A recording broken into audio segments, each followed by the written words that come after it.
Bismillahirrahmanirrahim. Assalamualaikum warahmatullahi wabarakatuh.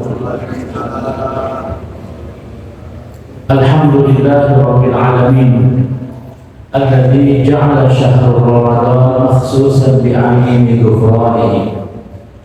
Ahmaduhu subhanahu wa ta'ala ala ma khasana min as-siyami wal qiyam wa nashkuruhu ala mulukil amal.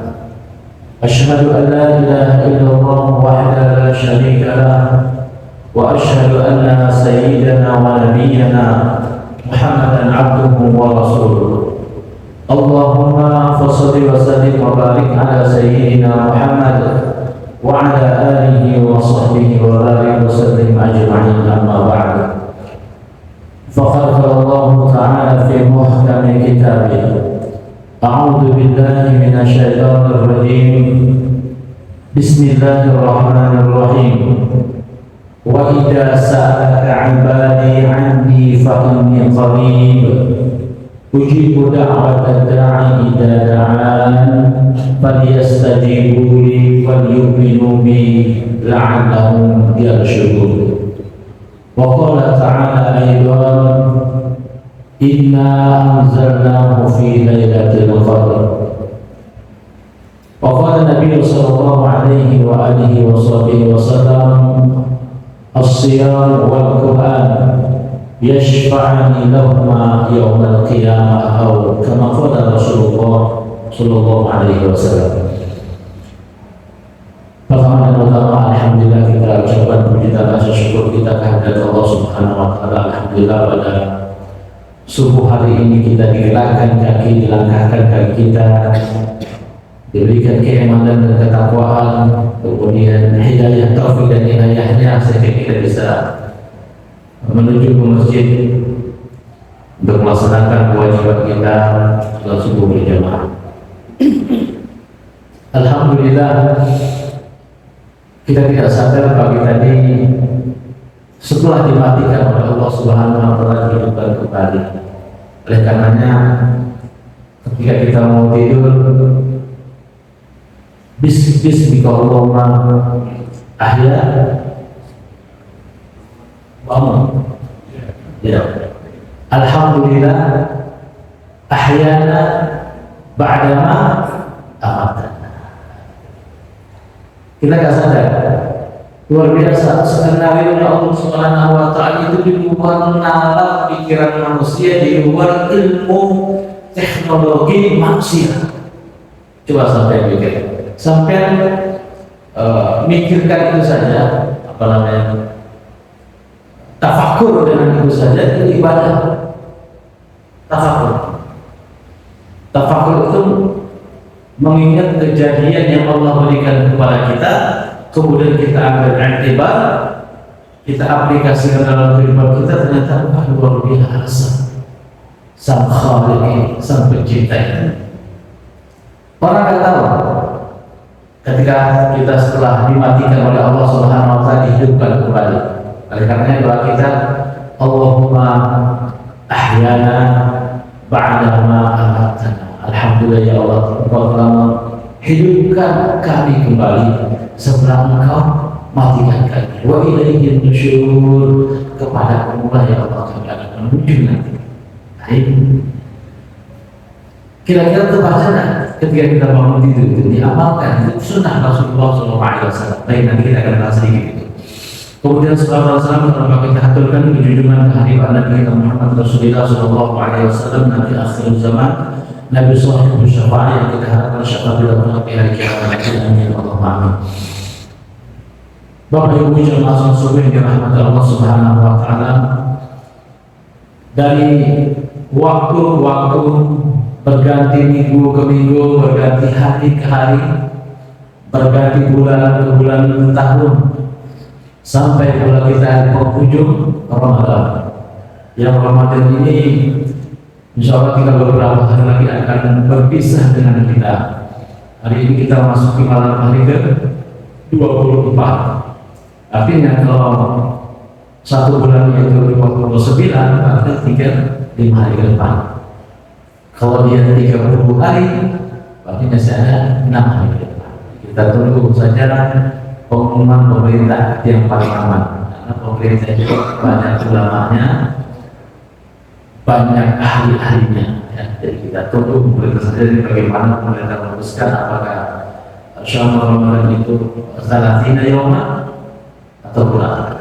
Karena dalam hadis itu fa'in gumma fastakbil salatina yawma. Apabila kamu tidak bisa melihat bulan, maka sempurnakanlah bulan itu menjadi 30 hari. Ada yang hisab, silakan hisab juga perhitungan ilmu falakiyah.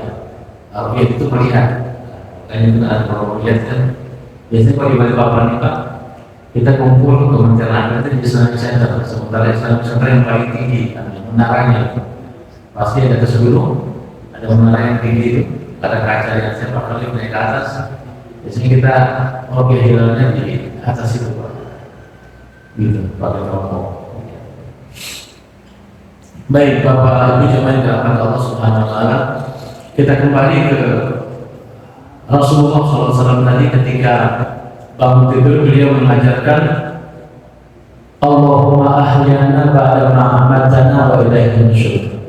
Kata Nabi, ketika seseorang itu tidur, ada 3 ikatan yang diikat oleh syaitan kepada manusia. Nah, kapan ikatan itu akan lepas? Ya, kapan ikatan itu akan lepas? Ikatan itu akan lepas. Yang pertama ini dalam Al-Adhkar dari Imam Nawawi. Yang pertama, ketika dia bangun dia turun Allah, dia berzikir kepada Allah Subhanahu wa taala. Di antaranya tadi, alhamdulillah ahyana ba'da ma amatana. Alhamdulillah, bersyukur kepada-Mu ya Allah, Engkau telah menghidupkan kami kembali setelah Engkau matikan kami. Kira-kira ada nggak yang tahu? Orang tidur tahu nggak? Yang tidur pun juga tidak tahu dia sedang apa, dia sedang ngorok, dia sedang hingga, nggak tahu dia. Yang tahu orang di sebelahnya. Oleh karena itu, an-naumul akhul maut, tidur itu adalah saudaranya mati. Kalau orang mau lihat replikanya mati, orang itu nggak tahu ya. Nanti kalau sudah dibangunkan, boleh sadar, saya tertidur tadi. Orang yang di sampingnya bapak tadi ngomong kayak malam, bapak tadi malam digau. Nah itu. Jadi luar biasa Allah Subhanahu wa taala menciptakan manusia itu dengan postur kita yang sedemikian rupa, dengan bentuk yang sedemikian rupa, tetapi diatur oleh Allah Subhanahu wa taala gerakan di dalam tubuh kita. Tidak ada sedikit pun lepas, saking banyaknya triliunan manusia yang ada di muka bumi, nggak lepas Allah Subhanahu wa taala akan mengintai mereka. Wa ma ladaihi illa raqibun atid. Tidak ada di sisi mereka itu kecuali ada pengawal mereka. Siapa pengawalnya? Raqibun atid. Malaikat raqib dan malaikat raqibun atid. Nah ini, jadi kembali tadi, tidur itu adalah saudaranya mati. Ketika kita tidur, kita dibangunkan. Ketika bangun atau baca zikir, maka lepaslah ikatan setan itu. Masih ada 2 ikatan lagi. Ikatan yang kedua apa? Jika sampai bangun dengan zikir, kemudian sampai datang dan masuk ke toilet untuk melaksanakan wudu pagi tadi, lepas lagi ikatan yang kedua. Setelah sampai wudu, sampai sholat subuh atau sholat 2 rakaat, maka lepaslah ikatan yang ketiga. Dan setan mengatakan aku tidak bisa lagi mengganggu dia, karena dia telah dijaga oleh Allah Subhanahu wa taala. Oleh karena itu penting dalam kehidupan kita ini Bapak dan Ibu jemaah, zikirnya jangan lupa. Misalnya ada keseharian kita biasa kita baca zikir, misalnya Bismillahirrahmanirrahim, ma'asmihi syai'un fil ardi wa la fis sama'i wa huwas samiul 'alim. Kita baca itu itu adalah benteng diri kita supaya kita dijaga terhindar dari godaan syaitan. Jadi ketika kita zikir, kita baca, syaitan itu tidak akan berani. Ya, tapi memang pakai istilah. Jangan misalnya saya sudah dijaga oleh setan, kemudian saya sembarangan aja di keluar dan pakai helm. Dia tidak polisi. Ya, berjalan bukan main tabrak saja, atau polisi. Artinya tetap zikir kita baca ikhtiar kita pakai, ya kan kayak gitu. Ketika yang setia kita pakai, insya Allah aman dalam kehidupan ini. Nah, bacaan-bacaan itu yang diucap oleh Rasulullah SAW. Apakah Ustaz bacaan itu harus pakai wudhu dulu? Kalau zikir itu tidak diharuskan berwudhu, walaupun kita berhadas. Hatta kita berhadas besar, misalnya kan gitu. Namanya zikir dalam masalah, tetapi ala kaidahnya kalau dia tidak berhadas besar. Paling tidak ketika bangun, baca berhadas besar langsung mandi, kan gitu. Setelah dia mandi, wudhu, sholat, maka lepaslah perkataan syaitan yang tiga tadi. Maka kata Nabi, di waktu subuh dia akan menjadi rajin. Dia rajin itu dia bagus, enak, seger, mendapat nur dengan asbab zikir tersebut. Nah ini penting dalam kehidupan kita. Baik, jamaah yang dirahmati oleh Allah Subhanahu wa Ta'ala, dan itu kalau bisa kita ucapkan setiap hari. Mau tidur, bangun tidur, makanya sunnah. Kalau saya lihat kata ibu-ibu kita itu kadang-kadang sebelum dia tidur dia bersihkan kedua tilamnya, itu sunnah Pak. Kadang ada satu pakai buatnya jadi pakai ini buat nyamuan apa kasur. Ternyata itu sunnah. Rasulullah SAW sebelum tidur beliau sudah membersihkan dulu kasurnya. Walau beliau tidur. Nah ternyata yang sedemikian itu kita nggak tahu, dikira untuk bersih aja, oh ternyata sunnah, tidak apa-apa haram, kan gitu. Bahwa kita istirahat. Nah baca tadi, Allahumma Bismillahirrahmanirrahim aja, jadi hadis yang lain sebutkan ketika kita sudah bangun itu jangan lupa baca zikir, Subhanallah, Alhamdulillah, wa la ilaha illallah, Subhanallah, alhamdulillah, Allahu akbar.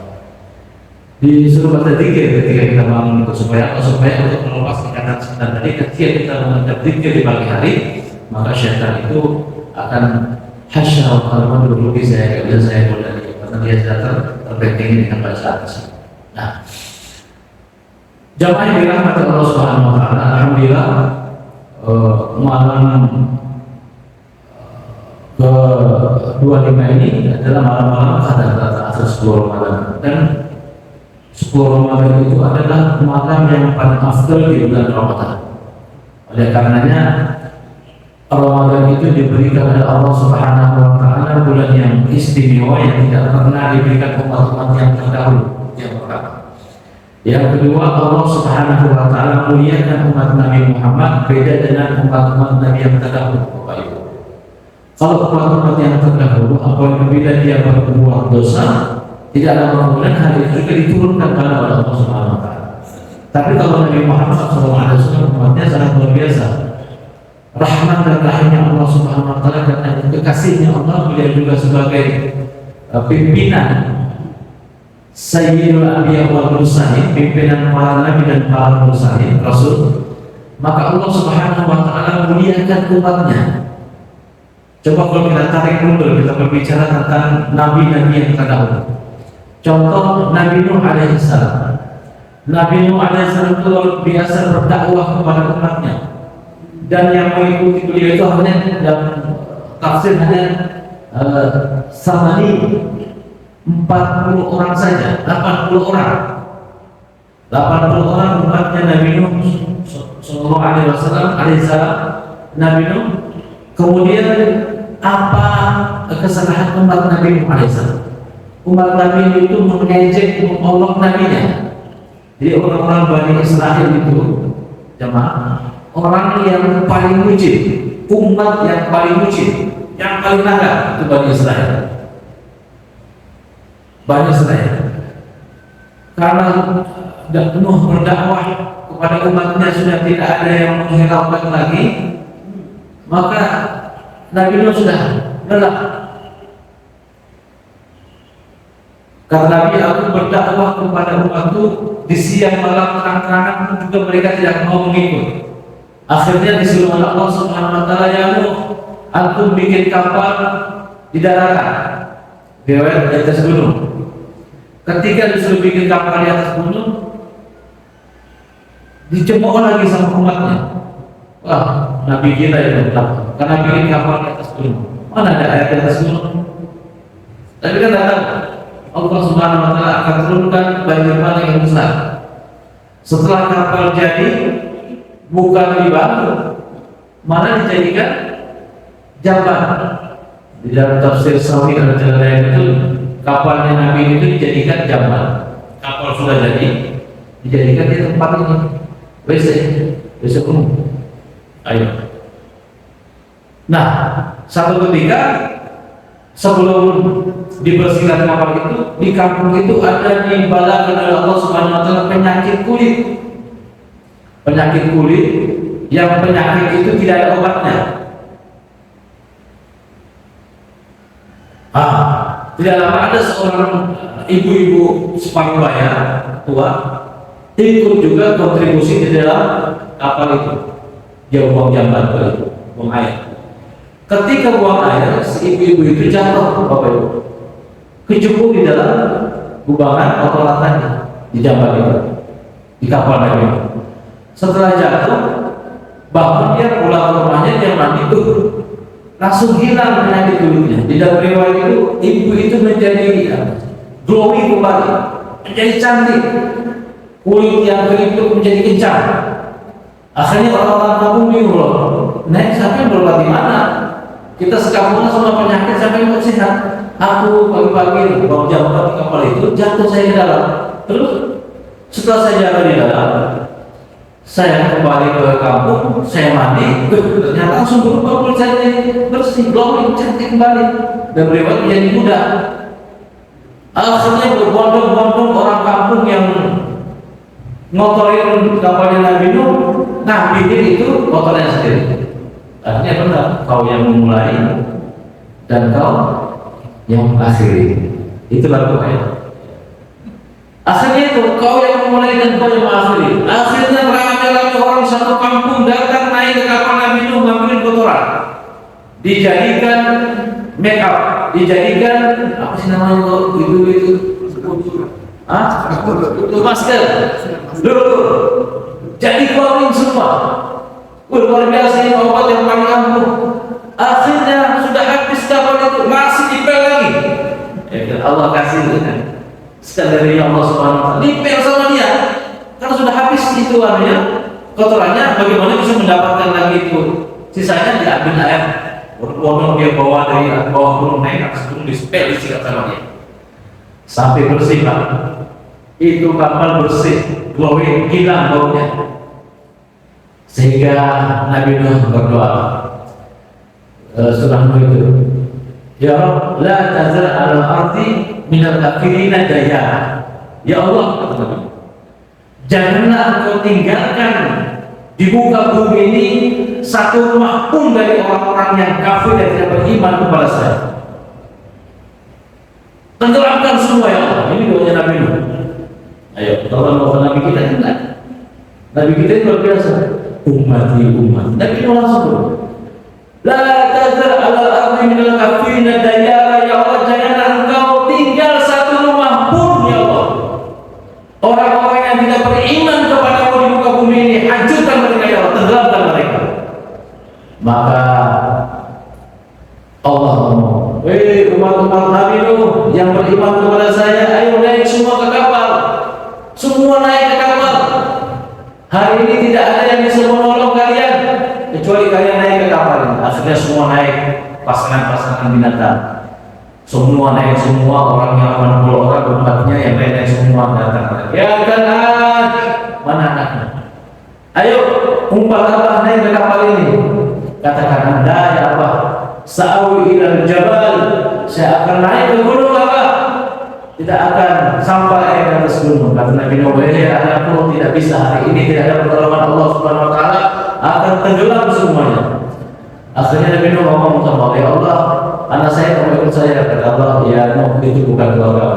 Saya min ahli, itu bukan daripada anak. Sudah, tinggalkan saja. Naik kamu sama umat berlayar. Akhirnya ya wahai tanah, bumi, keluarkan airmu, wahai langit, turunkan air. Akhirnya ketika itu tenggelam sampai diriwayatkan separuh planet bumi ini tenggelam. Ketika itu habis anaknya saja yang tidak beriman kepada Allahnya masuk neraka. Anaknya Nabi, apalagi cuma anaknya Ustaz ya, anaknya Nabi berapa? Itu Nabi Nuh. Kemudian Nabi Lut lagi. Nabi Lut ini dia sudah sama jenis, dia homoseks, gay ya, LGBT ya, LGBT, dia sama jenis, walaupun lesbi, laki-laki gay sama jenis. Nah, Nabi Lut istrinya apa? Istri Nabi Lut yang suka sesama jenis. Sudah dinasihati istrinya. Akhirnya Pak, Nabi Lut itu Pak umat yang paling kuat, yang bisa memahat gunung.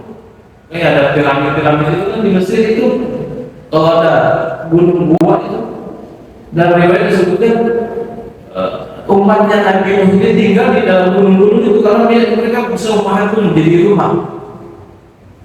Nabi Lut kuat-kuat orangnya, besar-besar. Tapi sukanya apa? Suka sesama jenis.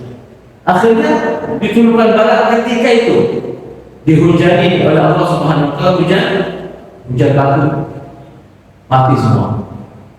Nah, ini karena dosa-dosa mereka langsung dibalas oleh Allah Subhanahu wa taala. Tapi luar biasa kita Nabi Muhammad SAW, Nabi Muhammad, dosa itu tidak langsung dikes sama Allah Subhanahu wa taala, masih ditahan oleh Allah Subhanahu wa taala dengan sebab Nabi kita yang mulia. Alhamdulillah. Nah, kita kembali ke kita. Jika hitung-hitungan seseorang ini ditunggu mulai umur 20 tahun belum datang ke masjid, umur 25 tahun juga belum datang ke masjid, sudah menikah punya anak satu, punya anak dua belum datang ke masjid, nanti umur 40 dia mau datang ke masjid.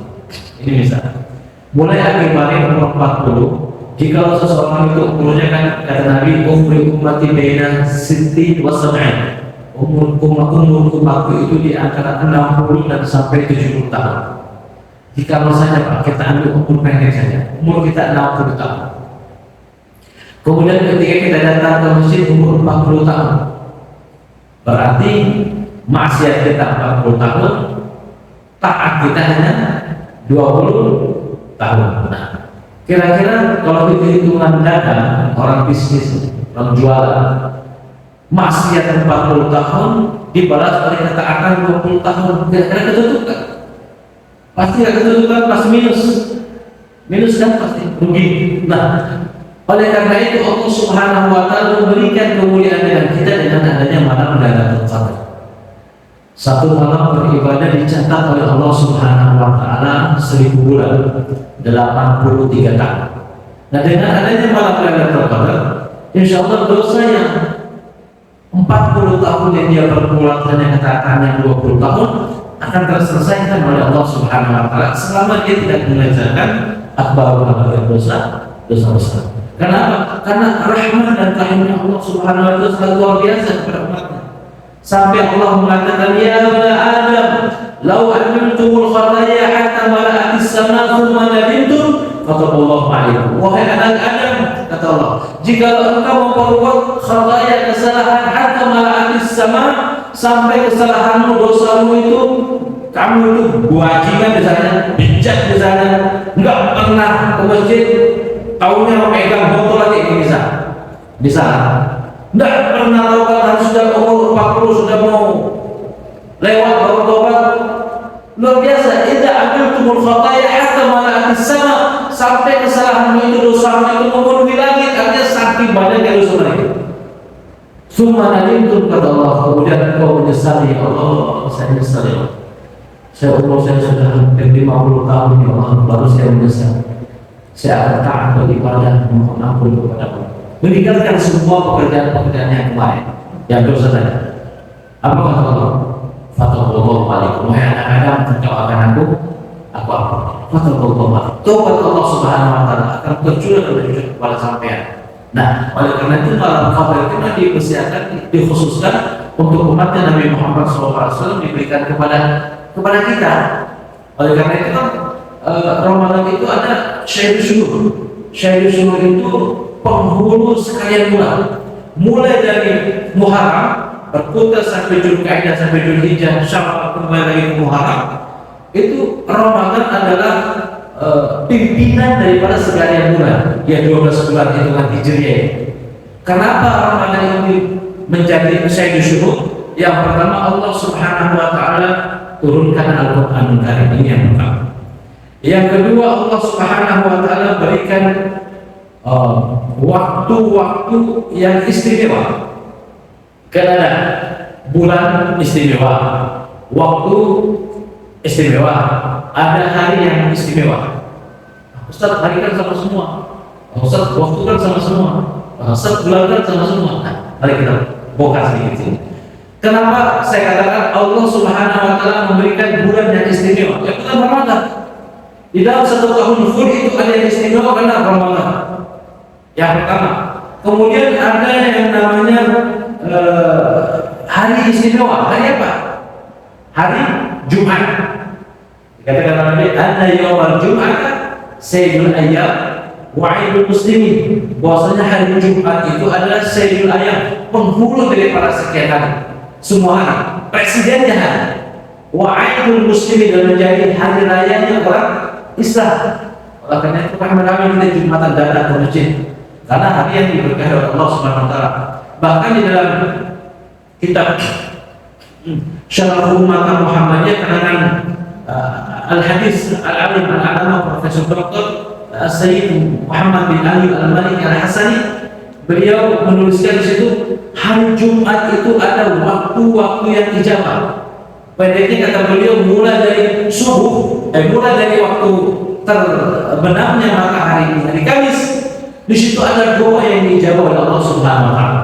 Sampai ketika subuh terbit matahari, di situ ada doa yang dijawab oleh Allah Subhanahu wa taala. Sampai ketika khatib naik ke atas mimbar, itu ada doa yang dijawab oleh Allah Subhanahu wa taala. Luar biasa beliau. Sampai kapan? Sampai dari terbenamnya matahari di waktu maghrib, itu semua ada doa-doa yang dijawab oleh Allah Subhanahu wa taala. Tinggal kita hanya bagaimana mengintai waktu ini. Ada yang dikatakan di antara dua khatib. Khatib naik pertama, sebelum naik kita baca doa.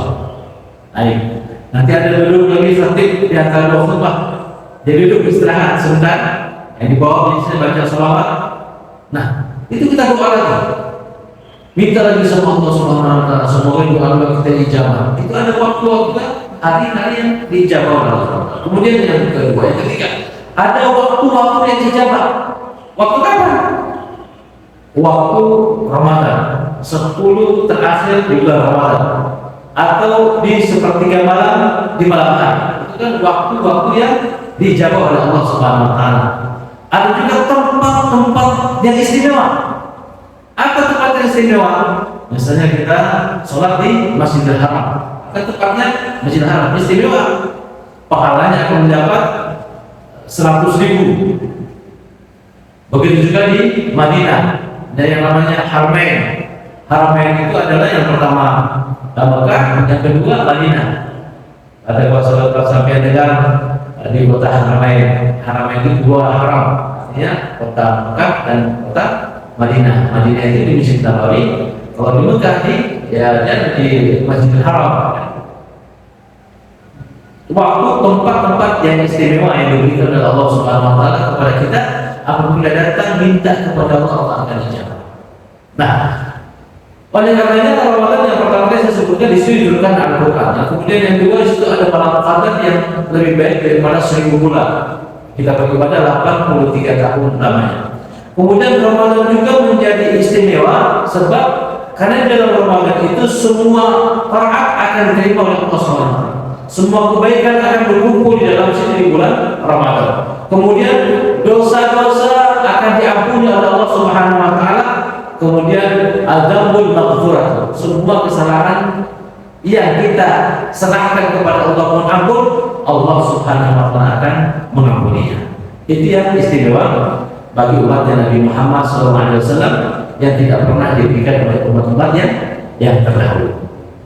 Nah, kemudian Bapak Ibu jamaah yang dirahmati oleh Allah Subhanahu wa taala, Ramadan juga memberikan khususiat kepada kita, ya, yang Allah Subhanahu wa taala tidak berikan kepada umat-umat yang terdahulu. Ini yang istimewa. Tidak ada umat itu namanya yang terdahulu ke Ramadan. Tapi hanya umatnya Nabi Muhammad SAW diberikan Ramadan yang mulia. Kemudian luar biasa, di 10 terakhir ini Allah Subhanahu wa taala akan berikan keistimewaan bagi orang yang bangun di malam hari atau dia beriktikaf di masjid. Ya, biasanya Pak Ustaz ada iktikaf ya. Nah, ada dalam cara iktikaf. Kalau iktikaf ini Bapak Ibu kita nazarkan, maka iktikaf itu akan menjadi wajib. Lah. Jadi jangan sampai saya mengajar nanti 10 terakhir Ramadan saya sehat, ada waktu diberikan Allah, aku mau pakai iktikaf, saya nazar iktikaf di Masjid Al-Hidayah misalnya. Nah, maka hukum nazar itu, apa hukum iktikaf itu menjadi wajib. Ya, kalau nazar itu kalau kita ucapkan jadi wajib Pak, jangan untuk main-mainan. Itu kalau nazar kata Syekh Ibrahim Al-Bajuri Al-Matan Al-Sujah, beliau mengatakan di kitab Bazuli itu, kitab fikih itu, An-Nazar Al-Wa'id Khair Awsyah. Nazar itu adalah janji melakukan kebaikan atau menghindarkan daripada perbuatan dosa. Bagaimana contohnya? Contohnya, jika saya sehat, saya akan bernazar, saya akan sholat, saya akan puasa, saya akan sedekah. Ternyata dalam kurun waktu sakitnya diangkat oleh Allah Subhanahu wa taala, dia jadi sehat. Nah, karena dia sudah sehat, maka nazarnya itu langsung otomatis dijalankan. Nah, sekurang-kurangnya kata Syekh Ibrahim Al-Bajuri, dia sholat 2 rakaat. Sekurang-kurangnya dia puasa 1 hari. Sekurang-kurangnya dia sedekah agar kemampuannya dia. Nah, itu nazarnya. Kalau dia bernazar, kalau dia sebutkan misalnya, nanti kalau pelaku saya punya tanah ini, saya nazar nanti saya sedekah sekian misalnya. Maka nazarnya itu menjadi wajib. Menjadi wajib. Kalau aku saya punya bangunan ini, saya menjual ini, sudah lama ada pelaku ini. Ya Allah, dia sekolah saya nazarkan, ya Allah, kalau pelaku itu saya punya bangunan ruko, ya Allah, saya akan sedekah bangun namanya Masjid Al-Hidayah. Ternyata laku miliaran, dia punya aset. Wajibnya dikeluarkan untuk sedekahkan uangnya itu. Bukan sudah lagi wajib apabila dinazarkan. Nah, sama nazar itu ada 2. Apa yang nazar yang tidak boleh kita lakukan? Jikalau nazar itu menyalahi adat kebiasaan. Saya nazar Pak, nanti kalau saya sehat, saya nggak makan, saya nggak minum, saya nggak mandi. Wah, nggak boleh nazarnya. Nazar kok nggak makan, kalau mas mati nanti. Nazar nggak minum, nggak bisa. Kalau nazar nggak mandi, wah, bahaya kok aku nanti dengan teman-temannya. Nah, itu nggak boleh. Ada nazar yang tidak harus kita lakukan. Misalnya nazar nanti kalau saya sehat, saya mau menjalankan kaki saya ke mall, saya kayak gitu. Saya akan naik lift ke lift. Enggak wajib nazar itu, ya. Enggak wajib diikuti kalau nazar yang tidak baik, ya. Tapi kalau nazar itu kan mendekatkan diri kepada Allah Subhanahu wa taala. Nah, jikalau i'tikaf itu kita nazarkan, maka i'tikaf itu akan menjadi wajib. Terus bagaimana cara syarat dan rukun i'tikaf? Ya, harus paham juga Pak. Syarat dan rukun i'tikaf yang pertama, orangnya harus muslim. Memang yang masuk ke masjid harus orang Islam. I'tikaf, jangan nanti yang i'tikaf bukan muslim tidak bisa. Ya, yang pertama. Yang kedua, dia harus balighul aql, baligh dan berakal. Dan mungkin orang gila kan mau i'tikaf, atau masih anak-anak kecil sudah i'tikaf misalnya, yang belum balik. Kalau sudah balik boleh dia sah i'tikaf. Yang kedua. Yang ketiga, niat. Harus niat nawaitu an a'takifa fi hadzal masjid lillahi ta'ala. Jangan lupa niatnya. Lah Ustaz harus lafaznya kan? Tidak mesti niat dilafazkan. Kata Imam Syafi'i, niat itu an-niyatu fil qalbi wa la fil lisan. Niat itu di dalam hati, bukan di lisan. Kalau lisan ini namanya talafus, lafaz. Kalau hati yang berbicara itu namanya niat. Bagaimana spesifikasi niat yang paling kecil saja?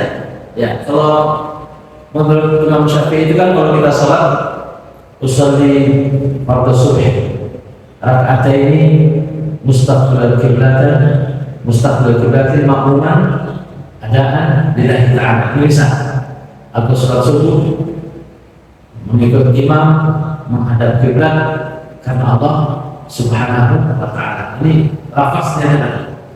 Muqtaranan bi fi'lihi. Maksud ini ketika kita niat bersamaan ketika kita melaksanakan kewajiban tersebut. Nah, bagaimana apa yang diwajibkan, rukun yang wajib ketika sholat? Kalau secara lugah kan awwaluhu bitakbir wa akhiruhu bisalam. As-shalat awwaluhu bitakbir wa akhiruhu bisalam. Ini kita belajar dari segi bahasa sastra bahasa, kemudian pengertian dari sholat yang paling ringkas. Kata Imam Syafi'i, sholat itu diawali dengan takbir dan diakhiri dengan salam. Ya kan gitu. Itu definisi pertama secara lugah, secara bahasa. Kemudian wasyar'an secara syar'i ya, rukun-rukunnya tadi. Baca Fatihah, kemudian ada ruku, i'tidal, sujud dan sebagainya. Itu kan istilah. Nah, terus bagaimana mazhab Syafi'i memandang spesifikasi paling ringkas itu niat? Kata beliau, jika engkau melaksanakannya terlintas dalam pikiran kamu ini sudah melaksanakan etikaf, maka sudah sah itu niat. Ya, ketika kita masuk masjid, saya etikaf kepada Allah. Lantas pikiran kita, enggak usah lapaskan, saya enggak usah melapaskan, tidak ada masalah. Yang penting ketika sampai melakukan kewajiban itu sudah tahu, oh ya, saya akan langsung. Kan gitu. Jangan sampai kamu nggak tahu ketika sampai pada kerjaan, nggak tahu saya mau ngapain nih. Ya kan gitu. Dia harus tahu, oh ya, saya harus oh iya, saya etikaf. Terlintas saja dalam benak pikiran kita, maka sudah termasuk niat. Nah, niat. Jadi niat itu tidak mesti di mazhab Syafi'i usolli, tidak mesti. Jadi kalau orang-orang yang mau belajar, jangan sibuk usolli berdoa di rakaat ini mustaqbil qiblatin makmuman ilahi ta'ala atau adaan ilahi ta'ala. Betul. Untuk mengingatkan refreks kembali niat kita. Kemudian Allahu Akbar. Ketika Allahu Akbar itu sudah masuk dalam benak pikiran kita. Saya melaksanakan 10 rakaat untuk Allah Ta'ala. Tapi kalau yang lebih ringkas lagi, yang simpel lagi, sudah mengatakan ketika perbuatan kewajiban itu kita lakukan, kemudian kita masuk dalam benak pikiran kita, oh ya kita melaksanakan subuh kepada Allah Ta'ala, maka sudah boleh disahkan. Nah, yang ketiga niat, yang keempat bersih, suci badan. Artinya suci dari hadas besar dan hadas kecil. Jadi etikaf itu diwajibkan dia rukunnya harus bersuci, karena dia dalam masjid etikaf itu. Kemudian setelah dia suci, yang kelima dia bermukim di dalam masjid. Etikaf dalam masjid. Saya mau etikaf sampai di emperan itu sampai main HP kok, bukan etikaf, tidak sah etikafnya. Namanya etikaf itu masuk ke masjid, etikaf itu bertahan, wakaf. Kalau sampai belajar tahsil kan wakaf itu ada stop. Nah, stopnya mana? Di masjid, bukan di luar. Kalau di luar itu bukan etikaf. Kemudian ketika etika di masjid dia etikaf, tidak boleh dia saya etikaf, tapi saya main game. Main game apa yang tidak suka? Tidak tahu juga ya. Lock tingkah apa namanya? Main apa ya? Udah game apa sih namanya? Tidak tahu, main game semua. Cocok saya tidak tahu.